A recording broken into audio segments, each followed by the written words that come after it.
ഒരാണും പെണ്ണും ഒന്നിച്ചിരിക്കുകയോ സംസാരിക്കുകയോ ചെയ്യുന്നത് പോലും തെറ്റാണെന്ന് കരുതിയിരുന്ന ഒരു കാലഘട്ടത്തിൽ ജീവിച്ച തലമുറയുണ്ട് ഇവിടെ. എന്നാൽ ജെൻസി പിള്ളേരോട് ആൺ പെൺ സൗഹൃദങ്ങൾ ശരിയല്ലെന്ന് പറഞ്ഞു നോക്കാമോ?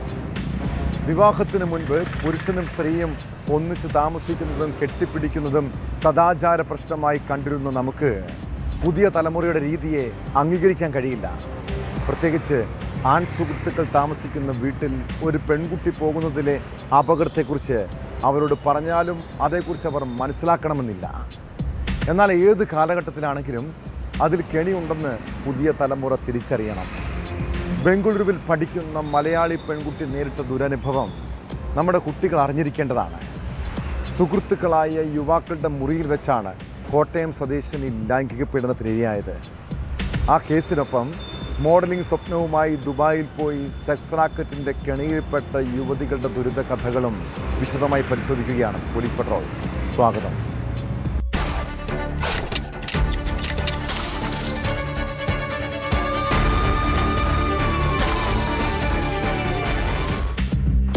ഉന്നത വിദ്യാഭ്യാസത്തിന് വേണ്ടി കേരളത്തിന് പുറത്തു പോകുന്ന മക്കളെക്കുറിച്ച് മാതാപിതാക്കൾക്ക് വലിയ സ്വപ്നങ്ങളുണ്ടാകും, അതുപോലെ തന്നെ ആശങ്കയും.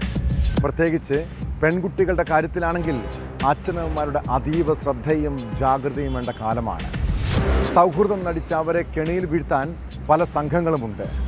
ബംഗളൂരുവിൽ മലയാളിയായ പെൺകുട്ടിക്ക് നേരെയുണ്ടായ അതിക്രമം ആശങ്കയോടെ കാണേണ്ടതാണ്. പഠനത്തോടൊപ്പം പാർട്ട് ടൈം ജോലി ചെയ്തിരുന്ന കോട്ടയം സ്വദേശിനി സുഹൃത്തുക്കളുടെ മുറിയിൽ വെച്ചാണ് പീഡനത്തിനിരയായത്. സംഭവത്തിൽ വയനാട് സ്വദേശി ഹൈനസിനെതിരെ പോലീസ് കേസെടുത്തു. പിറ്റേ ദിവസം മടിവാള സ്റ്റേഷനിലെത്തി പരാതി നൽകിയിട്ടും പോലീസ് കേസെടുക്കാൻ തയ്യാറായില്ലെന്നും വെർജിനാണോ എന്ന് ചോദിച്ച് അവമാനിച്ചെന്നും പെൺകുട്ടി ആരോപിക്കുന്നു.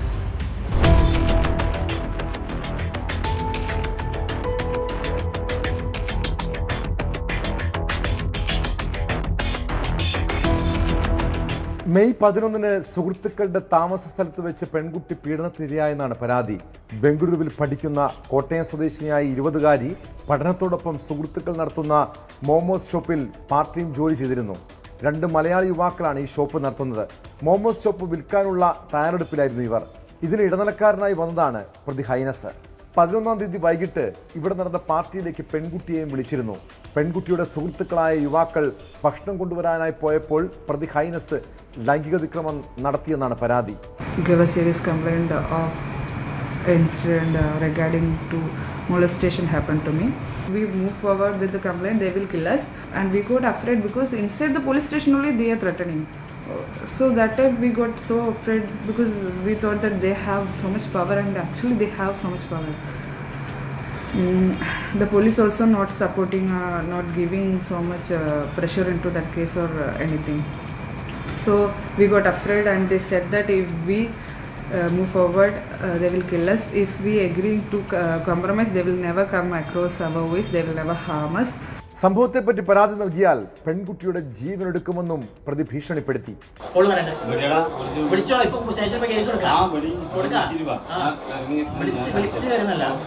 അതിനെ നീയാണ് കഴിച്ചില്ലേ, നീ വലിയ പടച്ചുവാണ്, പക്ഷെ പുറത്തു വന്നല്ലേ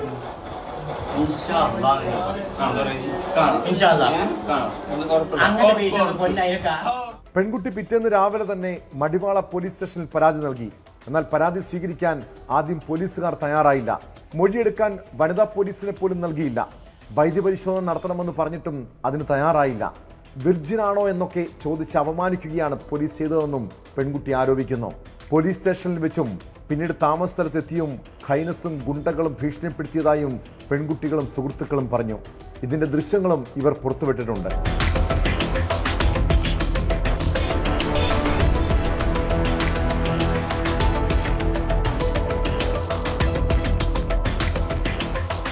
Bengaluru north east deputy police കമ്മീഷണറെ നേരിട്ട് കണ്ട പരാതി പറഞ്ഞപ്പോഴാണ് ഉടൻ കേസെടുക്കാൻ നിർദ്ദേശം നൽകിയത്. സംഭവം നടന്ന് 9-ാം ദിവസമാണ് വൈദ്യപരിശോധന നടത്തി പോലീസ് കേസെടുത്തത്. എന്നാൽ ഹൈനസിനെ ഇതുവരെയും പിടികൂടാനായിട്ടില്ല. പോലീസിനെ സമീപിച്ച ശേഷം താമസ സ്ഥലത്തെത്തി ആക്രമിക്കാനും പ്രതി ശ്രമിച്ചിരുന്നു. ഇപ്പോഴും പ്രതിയിൽ നിന്ന് ഭീഷണി ഉണ്ടെന്നാണ് യുവതിയും സുഹൃത്തുക്കളും പറയുന്നത്.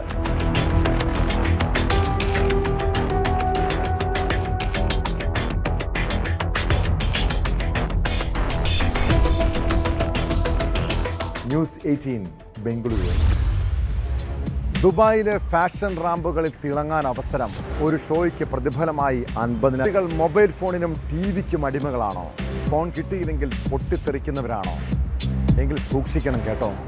ഇക്കാലത്ത് വിദ്യാർത്ഥികൾക്കിടയിൽ സ്ക്രീൻ അഡിക്ഷൻ വെറുമൊരു ശീലമല്ല, തലച്ചോറിൽ രാസമാറ്റങ്ങൾ വരുത്തുന്ന ഒരു ക്ലിനിക്കൽ അവസ്ഥയായി ഇത് മാറിക്കഴിഞ്ഞു. ഇതവരെ ആത്മഹത്യാ പ്രവണതയിലേക്കോ കടുത്ത വിഷാദത്തിലേക്കോ നയിക്കാം. പാലക്കാട് മുതുകുറിശ്ശിയിൽ 12കാരൻ ജീവനൊടുക്കിയ സംഭവത്തെ അതീവ ഗൗരവമായി കാണണം.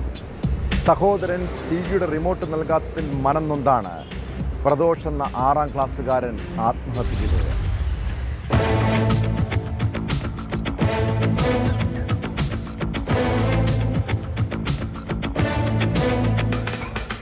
രാവിലെയാണ് കുട്ടിയെ വീട്ടിന്റെ തട്ടിൻപുറത്ത് തൂങ്ങി മരിച്ച നിലയിൽ കണ്ടത്. സംഭവത്തെക്കുറിച്ച് പോലീസ് പറയുന്നത് ഇങ്ങനെ: മരിച്ച 12കാരൻ പ്രദോഷിന് 2 വയസ്സിന് മൂത്ത ഒരു സഹോദരൻ കൂടിയുണ്ട്.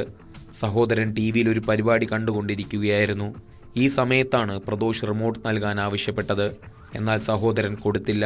തുടർന്ന് പിണങ്ങിയ പ്രദോഷ് തട്ടിൻപുറത്ത് കയറിയിരുന്നു. വീട്ടുകാർ ഇക്കാര്യം കണക്കിലെടുത്തില്ല. പിണങ്ങി തട്ടിൻപുറത്ത് കയറിയിരുന്നതാകുമെന്ന് കരുതി. പിന്നീട് കുട്ടിയെ കാണാതെ വന്ന് തിരക്കിയപ്പോഴാണ് തൂങ്ങിയ നിലയിൽ കണ്ടെത്തിയത്.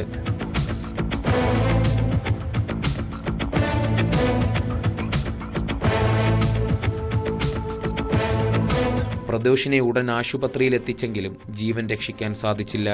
കുട്ടിക്ക് മറ്റ് പ്രശ്നങ്ങളൊന്നും ഉണ്ടായിരുന്നില്ലെന്നാണ് ബന്ധുക്കളും വീട്ടുകാരും പറയുന്നത്. പഠിക്കാൻ മിടുക്കനായ കുട്ടിയായിരുന്നു പ്രദോഷ്. അസ്വാഭാവിക മരണത്തിന് കേസെടുത്താണ് സംഭവത്തിൽ പോലീസ് അന്വേഷണം നടത്തുന്നത്.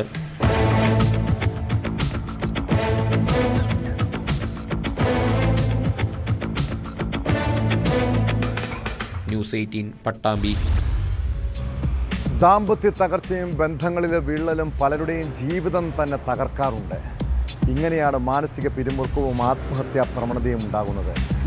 കോഴിക്കോട് പേരാമ്പ്രയിലെ സോന എന്ന യുവതി ജീവനൊടുക്കാൻ തീരുമാനിച്ചത് ഭർത്താവുമായുള്ള പ്രശ്നങ്ങളെ തുടർന്നാണ്.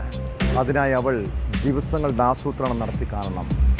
അപകടത്തിന് മുൻപ് കന്നാസിൽ പെട്രോൾ വാങ്ങിയത് എല്ലാം തീരുമാനിച്ചുറപ്പിച്ചാണ്.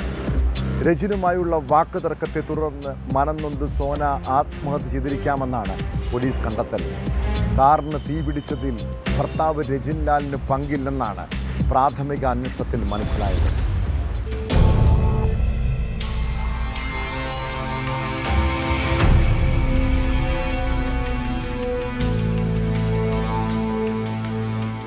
വെള്ളിയാഴ്ച രാത്രി 9 മണിയോടെ ബന്ധുവീട്ടിൽ നിന്നും റജിലിനൊപ്പം വീട്ടിലേക്ക് പോകുന്ന വഴി കയ്യിൽ കരുതിയിരുന്ന പെട്രോളിൽ സോന തീയിട്ടതാകാമെന്ന നിഗമനത്തിലാണ് പോലീസ്. കാർ കത്തിയത് ഷോർട്ട് സർക്യൂട്ട് മൂലമല്ലെന്ന് കണ്ടെത്തിയതിനു പിന്നാലെ പോലീസ് നടത്തിയ അന്വേഷണത്തിലാണ് സോന പെട്രോൾ വാങ്ങിയ വിവരം വ്യക്തമായത്. 60% പൊള്ളലേറ്റ് ചികിത്സയിൽ കഴിയുന്ന ഭർത്താവ് റജിൻലാലിന്റെ മൊഴിയിലും കാറിനുള്ളിൽ പെട്രോളിന്റെ ഗന്ധം ഉണ്ടായിരുന്നുവെന്ന് പറയുന്നുണ്ട്. ബന്ധുവായ യുവതിക്കൊപ്പം പേരാമ്പ്രയിലെത്തിയ സോന കന്നാസിൽ പെട്രോൾ വാങ്ങുന്നതിന്റെ ദൃശ്യങ്ങൾ പോലീസിന് ലഭിച്ചതാണ് കേസിൽ വഴിത്തിരിവായത്.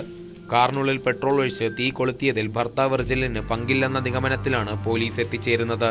ഭർത്താവുമായുള്ള വാക്കുതർക്കത്തെ തുടർന്ന് മനംനൊന്ത് സോന കാറിനുള്ളിൽ വെച്ച് സ്വയം തീയിട്ടതാകാമെന്നാണ് സംശയം.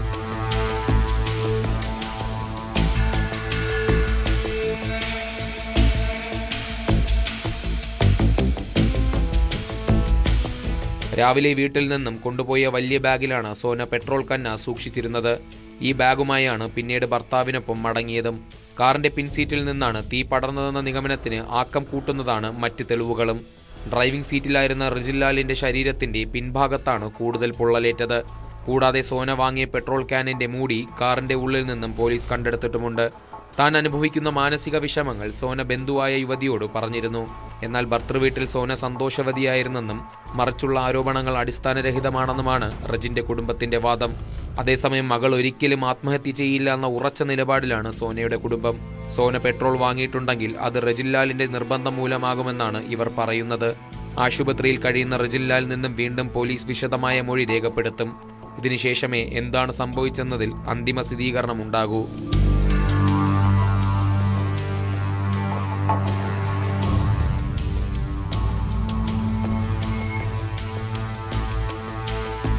ന്യൂസ് 18 കോഴിക്കോട്.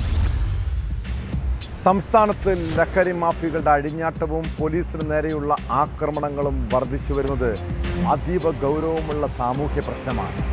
ലഹരി സംഘങ്ങൾക്ക് പോലീസിനെ പോലും ഭയമില്ലാത്ത രീതിയിലേക്ക് കാര്യങ്ങൾ എത്തിയിരിക്കുന്നു. മലപ്പുറം പെരിന്തൽമണ്ണയിൽ ഇതര സംസ്ഥാന തൊഴിലാളികൾ പോലീസുമായി ഏറ്റുമുട്ടിയത് കഞ്ചാവ് ലഹരിയിലാണ്. ആക്രമണത്തിൽ പോലീസ് ഉദ്യോഗസ്ഥന് പരിക്കേറ്റു. കേസിൽ 2 പേരെ അറസ്റ്റ് ചെയ്തിട്ടുണ്ട്. സംഘർഷത്തിന്റെ ദൃശ്യങ്ങളും പുറത്തു വന്നു.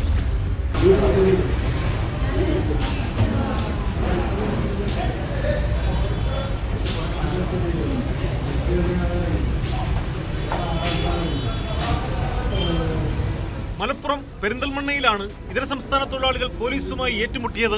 പെരിന്തൽമണ്ണ ടൗണിൽ ഇതര സംസ്ഥാന തൊഴിലാളികൾ തമ്മിൽ സംഘർഷം നടക്കുന്നതറിഞ്ഞ് പോലീസ് എത്തിയപ്പോഴാണ് സംഭവം. 2 ഛത്തീസ്ഗഡ് സ്വദേശികളെ പോലീസ് കസ്റ്റഡിയിലെടുത്തു. സംഘർഷത്തിന്റെ ദൃശ്യങ്ങളും പുറത്തു വന്നിട്ടുണ്ട്.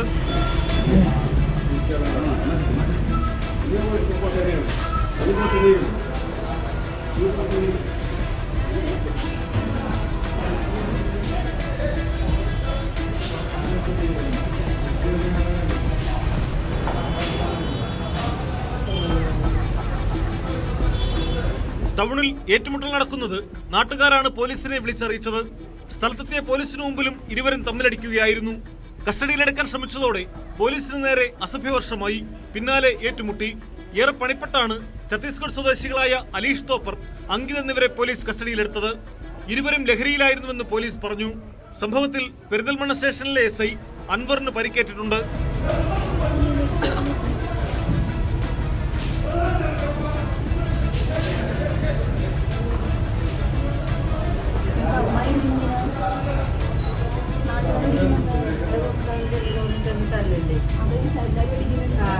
ന്യൂസ് 18 തിരൂർ. രാഷ്ട്രീയ കൊലപാതകങ്ങൾ നടത്തുന്നവർക്ക് വീരപരിവേഷം, അവർക്ക് ജയിലുകളിൽ VIP പരിഗണന, പിന്നീട് ആവശ്യത്തിന് പരോളും. ഇടതു സർക്കാരിൻ്റെ കാലത്ത് കൊലയാളി സംഘത്തിന് പല വഴിവിട്ട സഹായങ്ങളും നൽകിയിട്ടുണ്ട്. LDF സർക്കാർ അധികാരമൊഴിയും മുൻപ് പെരിയ ഇരട്ടക്കൊലക്കേസിലെ പ്രതികൾക്ക് കൂട്ടപ്പരോൾ അനുവദിച്ച നടപടി വലിയ വിവാദമായിരിക്കുകയാണ്. സംഭവത്തിൽ അടിയന്തര റിപ്പോർട്ട് നൽകാൻ ആഭ്യന്തരമന്ത്രി രമേശ് ചെന്നിത്തല നിർദ്ദേശം നൽകി. അതിനിടെ കേസിലെ ഗൂഢാലോചനയിൽ പുനരന്വേഷണം ആവശ്യപ്പെട്ട് കൊല്ലപ്പെട്ടവരുടെ കുടുംബം രംഗത്തെത്തി. പ്രതികളെ അതീവ സുരക്ഷാ ജയിലിലേക്ക് മാറ്റണമെന്നാവശ്യപ്പെട്ട് മുഖ്യമന്ത്രിയെയും ആഭ്യന്തരമന്ത്രിയെ നേരിൽ കാണാനാണ് ബന്ധുക്കളുടെ തീരുമാനം. അതേസമയം ജയിൽ ഉപദേശക സമിതി പിരിച്ചുവിടണമെന്നാവശ്യപ്പെട്ട് കോൺഗ്രസും രംഗത്തെത്തി.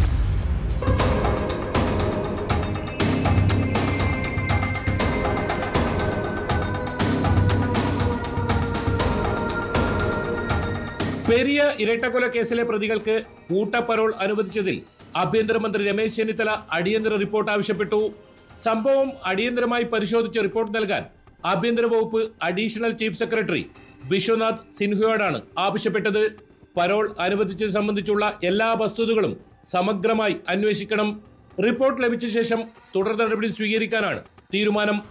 LDF സർക്കാർ അധികാരമൊഴിയുന്നതിന് തൊട്ടുമുമ്പാണ് ജയിൽ വകുപ്പ് പ്രതികൾക്ക് പരോളിന് അനുമതി നൽകിയത്. കേസിലെ 1-ാം പ്രതി ഉൾപ്പെടെ 5 പ്രതികൾക്കാണ് നിലവിൽ പരോൾ ലഭിച്ചിരിക്കുന്നത്.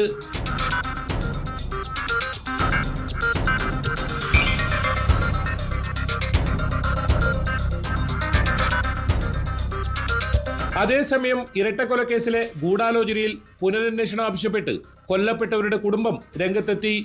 ശരത് ലാലിനെയും കൃപേഷിനെയും കൊലപ്പെടുത്തിയ കേസിലെ പ്രതികൾക്ക് കൂട്ടപ്പരോൾ ലഭിച്ചതിന് പിന്നാലെയാണ് കുടുംബത്തിന്റെ പ്രതികരണം.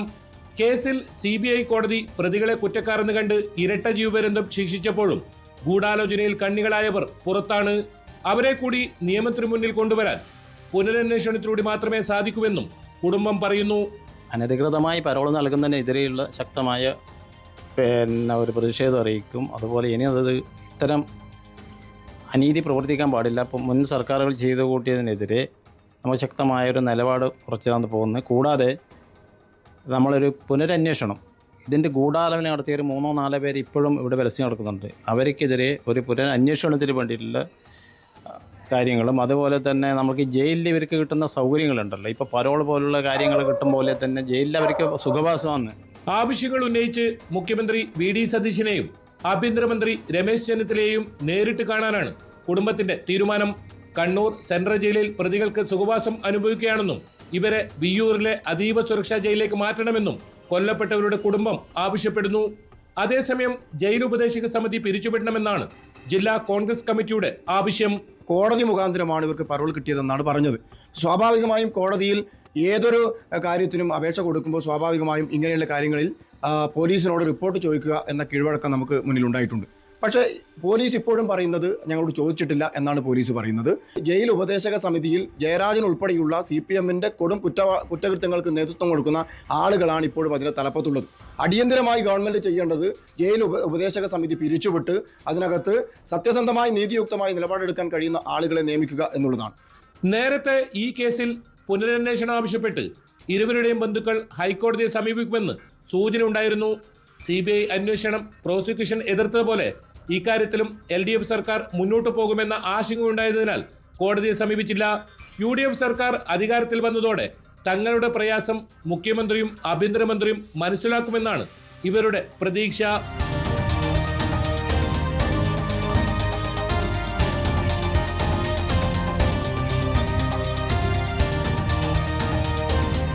KB Vyju, news 18, Kasaragod. ആശയത്തെ ആശയപരമായി നേരിടുക എന്നത് ആരോഗ്യപരമായ ജനാധിപത്യ സമൂഹത്തിൻ്റെ അടിസ്ഥാന തത്വമാണ്. ഏത് വിഷയത്തിലും വ്യത്യസ്ത അഭിപ്രായങ്ങളുണ്ടാകാം. എന്നാൽ അവയെ അക്രമത്തിലൂടെയോ വിദ്വേഷം പരത്തിയോ സൈബറിടത്ത് അപമാനിച്ചോ അടിച്ചമർത്തുന്നത് അംഗീകരിക്കാൻ കഴിയില്ല. എന്നാൽ നമ്മുടെ സമൂഹത്തിൽ ചില അനാരോഗ്യകരമായ പ്രവണതകൾ കാണുന്നുണ്ട്. രാഷ്ട്രീയ വിയോജിപ്പുള്ളവരെയും അവരുടെ കുടുംബാംഗങ്ങളെയും സൈബറിടത്ത് ആക്രമിക്കുന്ന രീതി. ഇങ്ങനെയുള്ള സാമൂഹ്യ വിരുദ്ധർക്കെതിരെ കർശനമായ നടപടിയാണ് വേണ്ടത്. ഏതാനും മാസങ്ങൾക്ക് മുൻപ് ഇടതു നേതാക്കന്മാരുടെ ഭാര്യമാരെ അടക്കം സോഷ്യൽ മീഡിയയിൽ അപമാനിച്ചൊരു സംഭവത്തിലേക്കാണ്. കേസിൽ കോൺഗ്രസ് പ്രവർത്തകൻ ആലപ്പുഴ സ്വദേശി സജിമോൻ അറസ്റ്റിലായി. വിദേശത്തായിരുന്ന ഇയാൾ തിരുവനന്തപുരം വിമാനത്താവളത്തിൽ എത്തിയപ്പോഴാണ് അറസ്റ്റ് ചെയ്തത്.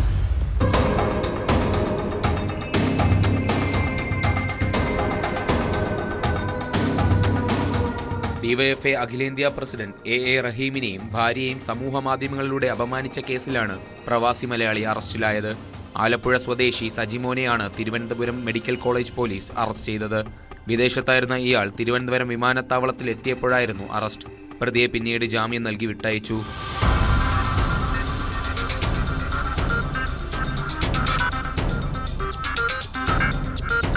സ്ത്രീത്വത്തെ അപമാനിച്ച ഉൾപ്പെടെയുള്ള കുറ്റം ചുമത്തി ഇയാൾക്കെതിരെ മെഡിക്കൽ കോളേജ് പോലീസ് കേസെടുത്തിരുന്നു. റഹീമിന്റെയും ഭാര്യയുടെയും ചിത്രങ്ങൾ സഹിതമായിരുന്നു സജിമോന്റെ പോസ്റ്റ്.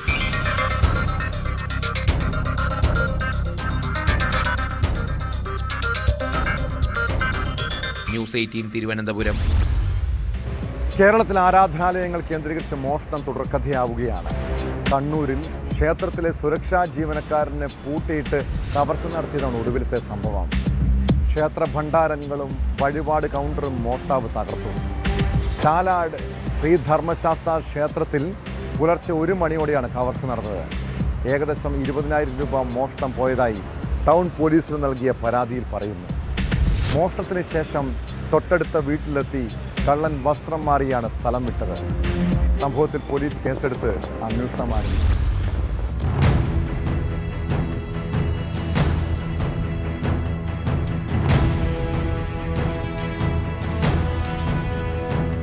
ക്ഷേത്രത്തിന്റെ മുൻവശത്തെ ഗേറ്റ് തകർത്ത് അകത്ത് കയറിയ മോഷ്ടാവ് അകത്തെ മുറിയിലുണ്ടായിരുന്ന ക്ഷേത്രം സെക്യൂരിറ്റി ജീവനക്കാരനെ പൂട്ടിയിട്ടാണ് മോഷണം നടത്തിയത്.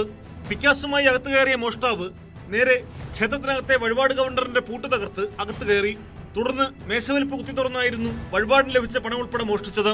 പിന്നീട് ചുറ്റമ്പലത്തിന്റെ പുറത്തുള്ള പ്രധാന ഭണ്ഡാരത്തിന്റെ പൂട്ട് തകർത്തെങ്കിലും പണം കവരാൻ സാധിച്ചില്ല. ഇതിനിടെ ക്ഷേത്രനടയിലെ പൂട്ടിയിട്ടിരുന്ന മേശയും കുത്തി തുറന്നു. വഴിപാട് കൗണ്ടറിന് സമീപത്തെ ഭണ്ഡാരം തകർത്തും പണം മോഷ്ടിച്ചിട്ടുണ്ട്.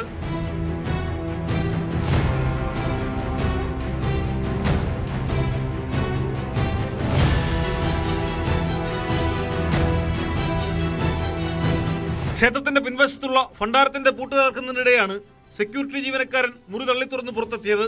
മോഷ്ടാവും സെക്യൂരിറ്റി ജീവനക്കാരനുമായി മൽപ്പിടുത്തമുണ്ടായി. ഒടുവിൽ ജീവനക്കാരനെ തള്ളിമാറ്റി മോഷ്ടാവ് പിൻവശത്തെ മതിൽ ചാടി രക്ഷപ്പെടുകയായിരുന്നു. മോഷ്ടാവിന്റെ 2 ടോർച്ചുകൾ ക്ഷേത്രത്തിനകത്ത് ഉപേക്ഷിച്ച നിലയിൽ കണ്ടെത്തി. മോഷണത്തിന് ശേഷം തൊട്ടടുത്ത വീട്ടിലെത്തി വസ്ത്രം മാറിയാണ് കള്ളൻ സ്ഥലം വിട്ടത്. ഫോറൻസിക് സംഘം സ്ഥലത്ത് തെളിവെടുപ്പ് നടത്തി.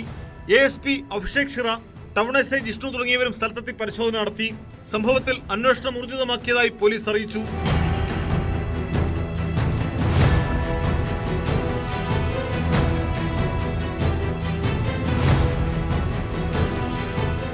18 കണ്ണൂർ. മക്കൾ ജോലിക്ക് പോകുന്ന കുടുംബങ്ങളിൽ പകൽ സമയങ്ങളിൽ വൃദ്ധ മാതാപിതാക്കൾ തനിച്ച് അങ്ങനെ ഒറ്റയ്ക്കായിരിക്കുന്ന സാഹചര്യങ്ങളിൽ വയോധികരുടെ സുരക്ഷ വലിയൊരു ചോദ്യചിഹ്നമാണ്. കാരണം ഇക്കാലത്ത് ആരെയും വിശ്വസിക്കാൻ കഴിയില്ല. ബന്ധുക്കളും അയൽവാസികളും ഒക്കെ വീട്ടിലെത്തുമ്പോഴും ശ്രദ്ധയും ജാഗ്രതയും വേണം. മലപ്പുറം വണ്ടൂരിൽ സുഹൃത്തിനെ അന്വേഷിച്ചെത്തി കിടപ്പ് രോഗിയായ അമ്മയുടെ സ്വർണ്ണമാല മോഷ്ടിച്ച അയൽവാസിയെക്കുറിച്ചാണ് പറഞ്ഞു വരുന്നത്. എഴുന്നേൽക്കാൻ പോലും ആകാതെ കട്ടിൽ കിടക്കുകയായിരുന്ന വയോധികയുടെ മാല പൊട്ടിച്ച് കടന്നു കളഞ്ഞ കേസിൽ പ്രതിയെ പോലീസ് അറസ്റ്റ് ചെയ്തു. വണ്ടൂർ വാണിയമ്പലം സ്വദേശി രതീഷാണ് പിടിയിലായത്.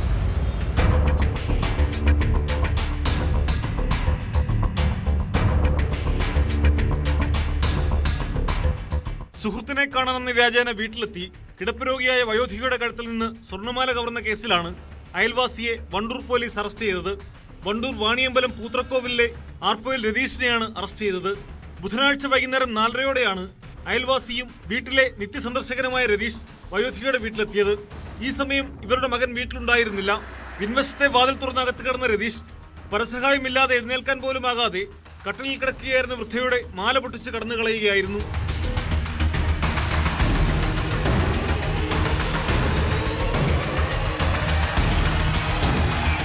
മകൻ തിരിച്ചെത്തിയപ്പോഴാണ് മോഷണവിവരം പുറത്തറിയുന്നത്.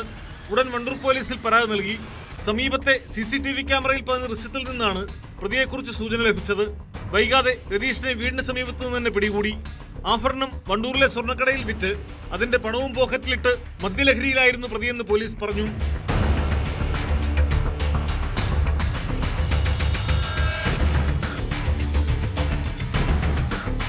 ന്യൂസ് 18 തിരൂർ.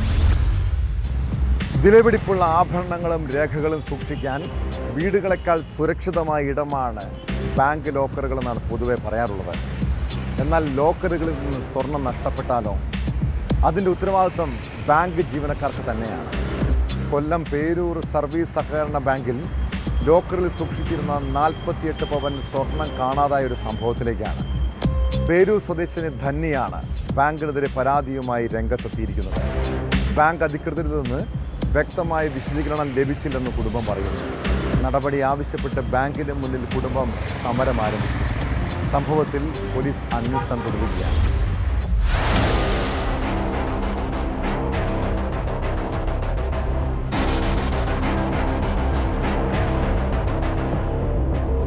രണ്ടായിരത്തി 2013 പേരൂർ സ്വദേശിയായ ധന്യ സർവീസ് സഹകരണ ബാങ്കിൽ ലോക്കർ എടുത്തത്.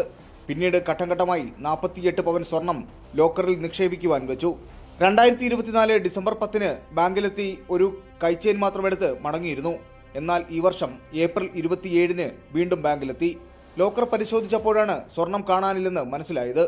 തുടർന്ന് ബാങ്ക് അധികൃതരെ വിവരമറിയിച്ചെങ്കിലും വ്യക്തമായ മറുപടി ലഭിച്ചില്ലെന്നാണ് ധന്യയുടെ ആരോപണം. എൻ്റെ ഈ വിഷയം ഞാൻ കഴിഞ്ഞ ആഴ്ച ബാങ്കിൽ വീണ്ടും വന്നായിരുന്നു. ഞാൻ സെക്രട്ടറി അർച്ചന മാഡത്തിനെ വന്ന് കണ്ടു. എൻ്റെ കാര്യങ്ങൾ എന്തോയും മാഡത്തിന് എന്തെങ്കിലും പ്രൈമറി ആയിട്ട് എൻക്വയറി നടത്താൻ പറ്റുമോ എന്ന് ചോദിച്ചു. അപ്പോൾ മാഡം എന്നോട് പറഞ്ഞൊരു കാര്യമുണ്ട്, ധന്യ മറ്റേതെങ്കിലും ലോക്കറിലുണ്ടോ എന്ന് നോക്കട്ടെ എന്ന് പറയും. മാഡത്തിൻ്റെ ആ ഒരു മറുപടിയാണ് എനിക്ക് വീണ്ടും പ്രതീക്ഷകൾ തരുന്നത്. എനിക്കന്ന് എൻ്റെ അച്ഛനും ഈ ബാങ്കിൽ വന്നു. അപ്പോഴും ഇവിടുത്തെ ലോക്കർ കഴിഞ്ഞ് വിധു എന്ന് പറഞ്ഞ എണ്ണം പറഞ്ഞത് 10 ദിവസത്തിന് ഇത് കണ്ടുപിടിച്ച് തരാം എന്നൊരു മറുപടി പറയും. പക്ഷേ ഇതുവരെയും ആ ഒരു വ്യക്തമായ ഒരു തീരുമാനം ആരും പറയുന്നില്ല. ഇന്നാവട്ടെ നാളെയാട്ടെ ബോർഡ് മീറ്റിംഗ് കൂടട്ടെ അവർ നോക്കട്ടെ എന്ന് പറയുന്നതല്ലാതെ വ്യക്തമായ ഒരു മറുപടി എനിക്ക് തരുന്നില്ല. സംഭവത്തിൽ കിളിയല്ലൂർ പോലീസിൽ പരാതി നൽകിയെങ്കിലും ഇതുവരെയും സ്വർണം കണ്ടെത്താനോ സംഭവത്തിൽ വ്യക്തത വരുത്താനോ കഴിഞ്ഞിട്ടില്ലെന്ന് കുടുംബം ആരോപിക്കുന്നു. എന്നാൽ പരാതി ഉന്നയിച്ച ഉടൻ തന്നെ പോലീസിനെ വിവരമറിയിച്ചിരുന്നു എന്നാണ് ബാങ്ക് ഭരണസമിതിയുടെ വിശദീകരണം. അതേസമയം സ്വർണം എവിടെ പോയെന്ന കാര്യത്തിൽ ഇപ്പോഴും വ്യക്തതയില്ല. സംഭവവുമായി ബന്ധപ്പെട്ട് കിളിയല്ലൂർ പോലീസ് ബാങ്കിലെത്തി രേഖകൾ പരിശോധിച്ചു. പരാതിയിൽ അന്വേഷണം പുരോഗമിക്കുകയാണെന്ന് പോലീസ് അറിയിച്ചു. ജീവനക്കാരെ കേന്ദ്രീകരിച്ചാണ് അന്വേഷണം പുരോഗമിക്കുന്നത്. കൃത്യമായ ഉറപ്പും നടപടിയും ലഭിക്കുന്നതുവരെ സമരം തുടരുമെന്നാണ് യുവതിയുടെയും കുടുംബത്തിന്റെയും നിലപാട്.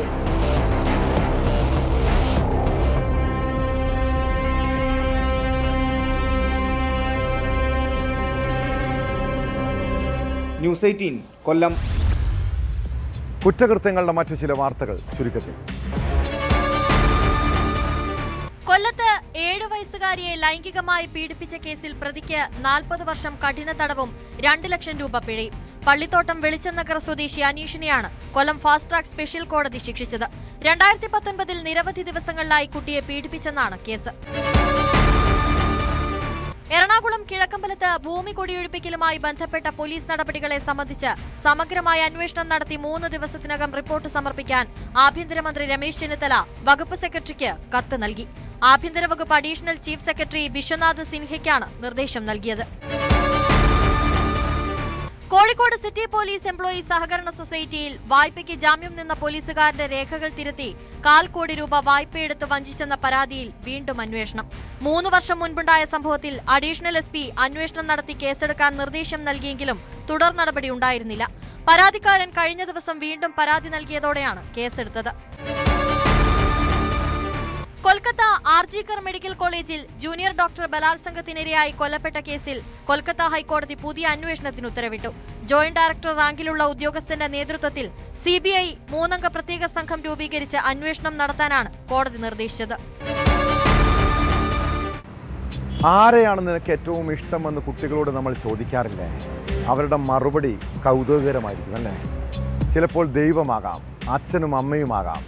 കുറച്ചുകൂടി വലുതായി കൗമാരപ്രായത്തിലേക്ക് കടന്നാലോ പിന്നെ സുഹൃത്തുക്കളാണ് അവരുടെ ലോകം. കൂട്ടുകാർ പറയുന്നതാണ് കുട്ടികൾക്ക് ഏറ്റവും വിശ്വാസം. എന്നാൽ ഇക്കാലത്ത് സുഹൃത്തുക്കളെ എത്രത്തോളം വിശ്വസിക്കാൻ പറ്റും? ചുറ്റുമുള്ളവരെല്ലാം നന്മയുള്ളവരെന്ന് കരുതുന്നവരാണ് പുതിയ തലമുറ. എന്നാൽ ആരെയും കണ്ണടച്ച് വിശ്വസിക്കരുതെന്ന് മക്കളെ പറഞ്ഞു മനസ്സിലാക്കണം കേട്ടോ. ചിരിച്ചുകൊണ്ട് ചതിക്കുന്നവരാണ് പലരും, ചതിച്ചുകൊണ്ട് സ്നേഹിക്കുന്നവരും. അവർ നമ്മുടെ സ്വന്തക്കാരാകാം, സുഹൃത്തുക്കളാകാം. ഒരു വീഴ്ച വരുമ്പോൾ മാത്രമാണ് അങ്ങനെയുള്ള മനുഷ്യരെ തിരിച്ചറിയാൻ കഴിയൂ. അങ്ങനെയുള്ളവരെ ചിരിച്ചുകൊണ്ട് മറന്നേക്ക്. ഇതോടെ പോലീസ് പട്രോൾ പൂർണ്ണമാകുന്നു. നമസ്കാരം.